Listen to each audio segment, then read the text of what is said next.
والد صاحب متوسط طبقے میں شمار ہوتے تھے۔ اس طبقے کا آدمی جن مسائل کا شکار ہوتا ہے سبھی اس سے واقف ہیں۔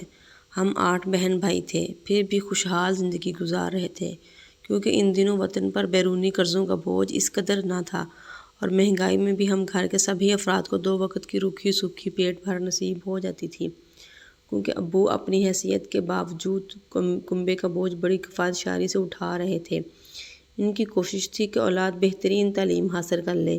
اسی جدوجہد میں تمام عمر خود بھی معمولی کھایا پہنا اور ہمیں بھی معمولی کھلایا پہنایا۔ وہ ہم بچوں کو ہمیشہ سادہ زندگی بسر کرنے کی تلقین کرتے رہتے۔ ہم سبھی اسکول میں پڑھ رہے تھے، صرف بڑے بھائی ایان کالج جاتے تھے۔ ابو کو بڑے بیٹے سے امید تھی کہ پڑھ لکھ کر اچھی نوکری پر لگ جائے گا تو ان کا بوجھ بانٹ لے گا۔ وہ خود ریلوے کے محکمے میں ملازم تھے۔ ایان بھائی تعلیم سے فارغ ہوئے تو پتہ چلا کہ تعلیم کا کچھ فائدہ ذاتی طور پر تو ہے، مگر حصول نوکری کے لیے تعلیم بیکار ہے۔ بنا رشوت اور سفارش کے بھائی نے نوکری کے لیے بڑے دھکے کھائے، دفتروں میں مارے مارے پھرے، مگر ہر جگہ مایوسی ملی۔ تب دل چاہتا تھا کہ ملک چھوڑ کر چلے جائیں۔ خاندان کے کچھ لوگ اعلیٰ عہدوں پر فائز تو تھے، مگر وہ امیر تھے اور انہوں نے ہم جیسے غریب رشتہ داروں سے رشتہ داری ختم کر دی تھی۔ وہ نہ تو ہماری خوشی میں شریک ہوتے اور نہ غم میں پوچھنے آتے تھے۔ یہ شدید گرمی کا موسم تھا۔ ایک روز جب دن بھر ایان بھائی ملازمت کی تلاش میں 2-3 امیر رشتہ داروں کا در کھٹکھٹا کر مایوس لوٹے تو ان کو بخار ہو گیا۔ آتے ہی دھوپ اور گرمی سے بے حال، ٹھنڈا پانی پی لیا اور بستر پر دراز ہو گئے۔ ذرا دیر میں بدن تپنے لگا، شاید ان کو سن اسٹروک ہو گیا تھا۔ والد ڈیوٹی سے لوٹے تو بیٹے کی حالت دیکھ کر گھبرا گئے اور ہسپتال لے گئے۔ انہوں نے چھٹی کی درخواست بھی دی، لیکن ان کی چھٹی منسوخ کر دی گئی کیونکہ 1 روز بعد بقرعید تھی۔ ابو بھائی کو آخری بار غنودگی کی حالت میں دیکھ کر بھی ٹرین پر چڑھ گئے۔ 3 روز بعد جب وہ ٹرین لائے تو بیٹے کو آخری آرام گاہ لے جانے کا انتظام ہو چکا تھا۔ انہوں نے وردی اتاری اور بیٹے کو کندھا دے کر اس کو قبر تک پہنچایا۔ بیٹے کی جوان موت کا غم ان کو لے بیٹھا اور وہ بیمار پڑ گئے۔ اس حالت میں بھی ڈیوٹی پر جاتے۔ جب ہلکا ہلکا بخار مستقل رہنے لگا تو پتہ چلا ان کو کینسر ہے۔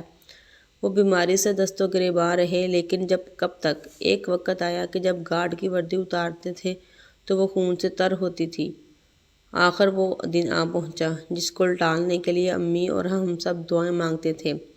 والد صاحب ہم کو روتا چھوڑ کر دوسرے جہاں کو چلے گئے تھے۔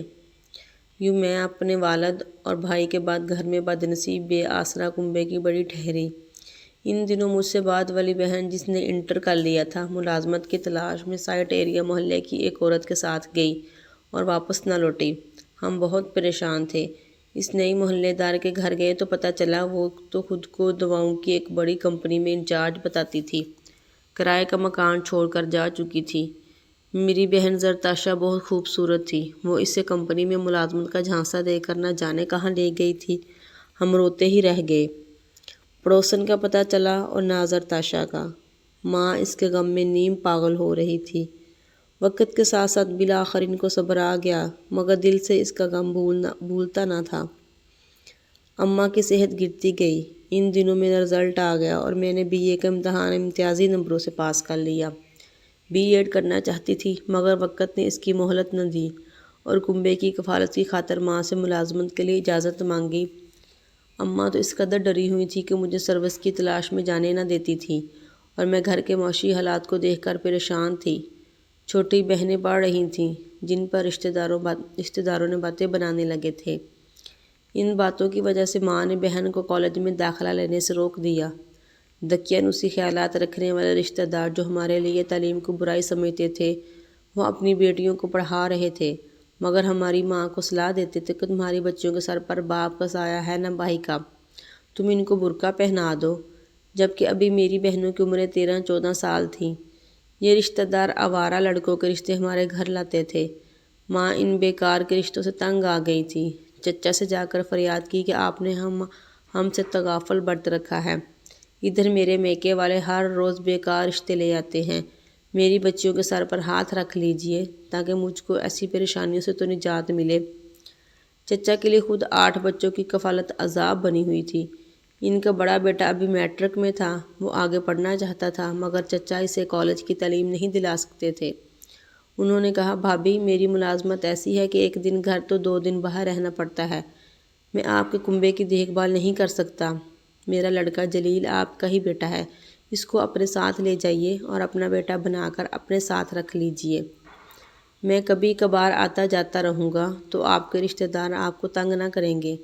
یوں چچا زاد جلیل ہمارے گھر آ گیا اور ماں نے اسے اپنے مرحوم بیٹے مبارک بھائی کا نعم البدل بنا لیا۔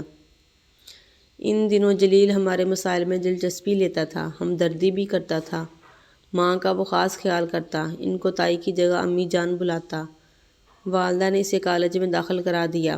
جلیل کے ہمارے گھر پر رہنے سے ہمارے رشتے کے ماموں، خالو وغیرہ نے آئے دن آنا جانا بند کر دیا۔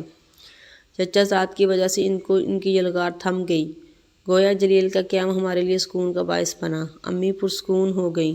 ایک تو چھوٹے چھوٹے گھریلو مسائل، بجلی، گیس وغیرہ کا بل بھرنا، سودا سلف لانا، دوسرے غلط قسم کے محلے دار لڑکوں کا ہماری دکان کے سامنے سے بلا وجہ گزرنا اور چوکڑی بنا کر بیٹھنا بھی بند ہو گیا، کیونکہ بھائی جیسا نوجوان دن رات ہمارے گھر میں قیام رکھتا تھا۔ سبھی کو معلوم تھا کہ یہ ہمارا چچا زاد ہے۔ انہی دنوں خوش قسمتی سے میری ملازمت ہو گئی اور میں قریبی اسکول میں پڑھانے لگی۔ گزر بسر بہتر ہو گئی تو ماں کو اور سکون ملا۔ جلیل کی تعلیم کا خرچہ میں ٹیوشن پڑھا کر پورا کرنے لگی۔ 2 سال بعد اس نے امی سے کہا کہ وہ میری منگنی اس کے ساتھ کر دیں۔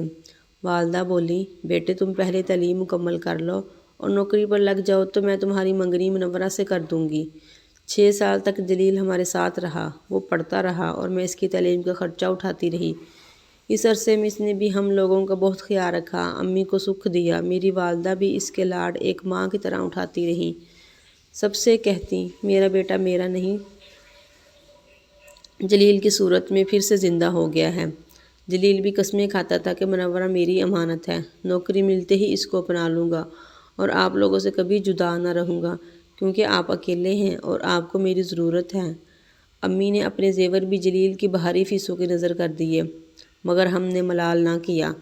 امی کی تھوڑی بہت زمین تھی، بیچ کر وہ بھی جلیل پر لگا دی کہ یہ میرا بیٹا ہے، اس کو میرے گھر کا انتظام سنبھالنا ہے اور آگے میری بچیوں کی شادیاں بھی اسی نے کرنی ہیں۔ لڑکیوں کا کیا ہے، یہ تو پرایا دھن ہے۔ زمین کے بعد اب مکان کی باری آ گئی۔ جلیل نے بزنس کا جھانسا دے کر امی کو اپنا ہم خیال بنایا اور مکان بکوا کر دکان اپنے نام خرید لی کہ اس میں وہ اپنا جنرل سٹور کھولے گا۔ دکان اپنی ہوگی تو جنرل سٹور کو ادھر سے ادھر شفٹ نہ کرنا پڑے گا، ایک جگہ کاروبار جمع رہے گا۔ میں تو اس آس پر خاموش تھی کہ کچھ دنوں میں میری جلیل سے شادی ہو جائے گی۔ مجھ سے چھوٹی دونوں بہنیں البتہ خفا ہوئی تھیں، مگر میں نے اور امی نے ان کو چپ کرا دیا تھا۔ تب لگتا تھا کہ جلیل تو ہم پر جان دینے کو تیار ہے اور ہم اس کے بارے میں غلط سوچ رہے ہیں۔ ایک روز ایسا بھی آیا کہ پھر ہمارا انسانیت سے اعتماد اٹھ گیا۔ جلیل نے میری بہن کو بدنامی کا داغ لگا دیا۔ امی گھر پر نہ تھیں اور میں سروس پر تھی۔ چھوٹی 2 بہنیں اسکول گئی ہوئی تھیں، صرف شاہدہ گھر پر تھی، کیونکہ اس کی طبیعت خراب تھی۔ جب میں اسکول پڑھا کر گھر لوٹی تو اس نے اس افسوسناک واقعے کے بارے میں بتایا۔ وہ رو رہی تھی، مجھے بے حد صدمہ ہوا، سر گھوم گیا۔ سوچا کہ امی کو پتہ چلا تو وہ شاید یہ برداشت نہ کر سکے، بہتر ہے ان کو نہ بتایا جائے۔ بہتر ہوگا کہ اس بہن کی ہی جلیل کی شادی کر دیتی ہوں، امی کو میں سمجھا دوں گی۔ بہن کو میں نے منع کر دیا کہ امی کو اس بارے میں مت بتانا۔ کاش میں اس وقت خاموشی اختیار نہ کرتی تو کچھ تو بچ جاتا۔ امی نے کچھ زیور میری شادی کے لیے بچا رکھے تھے، وہ جلیل کے حوالے کیے کہ تم اپنی طرف سے میری بیٹی کو چڑھانا۔ انہوں نے جہیز کے جوڑوں کے ساتھ بری کے جوڑے بھی بنائے کہ یہ بھی دلہا کی طرف سے ہوں گے، مگر میں نے کہہ دیا کہ مجھے جلیل سے شادی منظور نہیں، کیونکہ یہ عمر میں مجھ سے 3-4 سال چھوٹا ہے۔ یہ شاہدہ کے لیے موضوع رہے گا، آپ پہلے اس کی شادی کر دیں، میری اس کے بعد دیکھی جائے گی۔ میری ملازمت ہے، مجھے رشتہ مل جائے گا۔